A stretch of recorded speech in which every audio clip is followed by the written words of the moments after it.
भारत सरकारच्या आयुष मंत्रालयाने एक महत्त्वाचा निर्णय घेतला आहे, तो म्हणजे 23 सप्टेंबर हा दिवस आता राष्ट्रीय आयुर्वेद दिवस म्हणून साजरा केला जाणार आहे।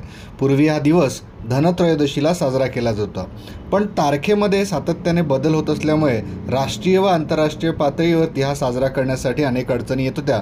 त्यामुळे 2025 पासून 23 सप्टेंबर हा दिवस राष्ट्रीय आयुर्वेद दिवस म्हणून साजरा केला। 23 सप्टेंबर हा दिवस ऑटम इक्विनॉक्स म्हणजे शरद संपात या दिवशी दिवस आणि रात्र जवळपास सारखेच असतं। हा समतोलता म्हणजेच आयुर्वेदाचा मुख्य संदेश शरीर, मन आणि आत्मा यांचं संतुलन म्हणून हा दिवसाचा साजरा करण्याचा निर्णय गव्हर्नमेंटने घेतलेला आहे। भगवान धन्वंतरी यांच्या प्रित्यर्थ आपण आयुर्वेद दिवस साजरा करतो। सरकारच्या या निर्णयामुळे आयुर्वेदाची जागतिक पातळीवर ओळख वाढवण्यासाठी मदत होईल।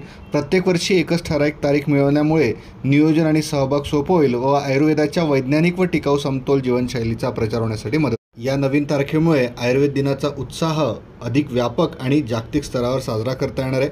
त्यामुळे आयुर्वेदाचा समतोल, नैसर्गिक आणि विज्ञानाधिष्ठित आरोग्य दृष्टिकोन सर्व दूर पोहोचण्यासाठी सरकारचा संकल्प आहे।